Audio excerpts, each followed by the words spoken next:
Hey, it's me, MLB. Here is chapter 31 of Gains, and this one is titled Nice Moves, Tsundere. You were a little embarrassed about the fact that Bakugo had hurt you. You didn't know how to explain what had transpired during the course of the training, so you tended your wounds as best you could without letting anyone know about them. You put some ointment on both wrists and bandaged them, then hoped for the best, but it did stand out a little when you entered the classroom the next morning. Hey Yin, Kiri greeted you brightly as you entered. What happened to your wrists? He asked, spotting them within 0.2 seconds of making eye contact with you. Oh, they're okay. I just hurt them a little in a workout yesterday, you said, keeping your details to a bare minimum. You did a workout without me? He asked, looking a little hurt but also low-key happy that you had gone and done one on your own. It wasn't anything major, I promise, you said quickly. I just felt like doing a little something extra. That's the spirit, he said brightly, giving you a giant toothy grin as he put his fist out to bump you. So manly. Just then Bakugo sauntered into the room and went to walk past you both. Oh, hey bro, Kiri greeted Bakugo with a little bit of a forced smile as he reached out to give Bakugo a friendly punch on his left arm. His knuckles only just grazed Bakugo's arm when the blonde recoiled and threw his other arm out and grabbed Kiri by the collar and dragged him in closer. Don't touch me, he growled into the redhead's face. Oh, sorry bro, Kiri said with his hands up in defence, showing he wasn't going to fight the irate blonde. Bakugo glanced at you and then let Kiri go with a small shove, then jammed his hand back into his pocket and kept walking, around you two, and then over to his desk. That was uncalled for, you thought. I wonder what's wrong, Kiri asked gently, looking over at Bakugo as he sulked down into his chair and turned his head to look out the window. I don't know, you replied with curiosity. Bakugo wasn't known for being the most friendly person in the class, but that definitely seemed to be a fairly dramatic response to Kiri's friendly arm punch. Then it dawned on you. Hang on, which arm did I burn of his? It was his... Oh no, his left. That's why he reacted and lashed out like that. He's hurt. Kiri was watching you as you thought all of this, your face contorting with compassion and regret as you gazed at the back of Bakugo's head. Kiri's heart sank a little when he saw the way you were looking at his blonde classmate, and he awkwardly cleared his throat to get your attention back on him. If you want to, maybe we could gym together again soon, if your wrists are okay, he asked gingerly.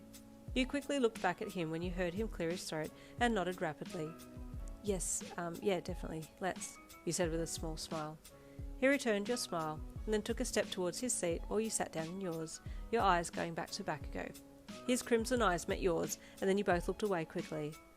Oops, is that weird that we looked at each other at the same time just now? You wondered. Bakugo had spotted your bandaged wrists the second that he had come in the classroom, and guilt swelled in his gut, making him feel even more pissed than usual. She hasn't been to Recovery Girl yet, neither have I, he thought as he glanced at you again. I'll take her there in the first break. It seemed like a really slow class that morning.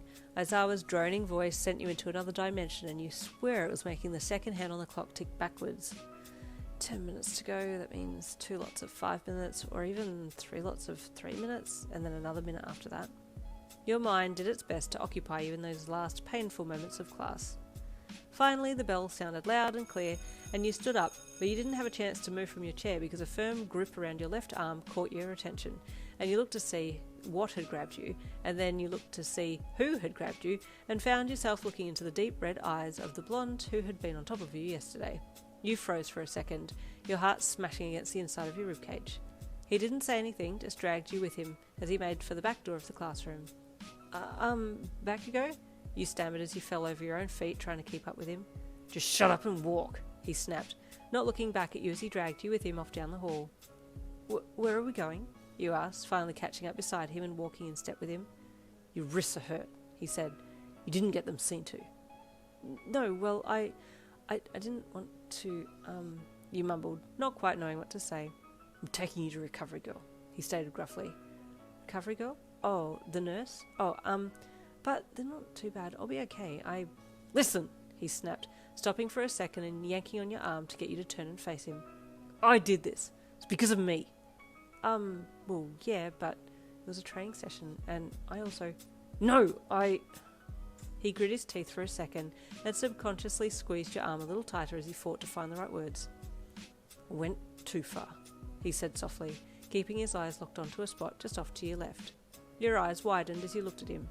Did he just admit fault? Was this the same Bakugo as yesterday? Had he had time to think about his actions? Your silence made him feel embarrassed about what he had just said, and he scowled and turned sharply to keep walking.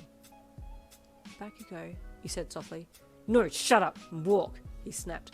He knew he had just said something soft, and didn't want you to think that he had turned jelly or anything, so covered his soft moment with harshness. You did exactly as he directed, and he didn't say anything else as he marched you to Recovery Girl.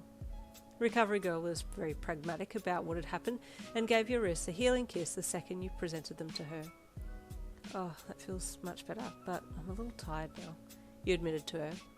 Yes, that's a side effect. Have a lie down in bed, Bay One, until you feel better, she said with a small, wiry smile. It should wear off quickly. Thank you, he said, getting up to walk over to the bed and lie down. Now you, Recovery Girl said, turning her attention to Bakugo. Where is your injury? I'm fine, he grunted. No, you are not. Show me your arms, she said. I can see you have a bandage around your left arm. It's bulking out your shirt. Bakugo clicked his tongue and threw his blazer off and then started to unbutton his shirt, and you suddenly felt a little flustered looking at him, so quickly looked away at the wall. I thought so, you heard Recovery Girl say, and you looked back to see half of his shirt hanging over his right shoulder, with his torso and left whole arm exposed, a bandage around his left bicep. You swallowed thickly. Now all the Bakugo stands, I want you to do your breathing exercises and calm down before tomorrow. I'll see you in chapter 32.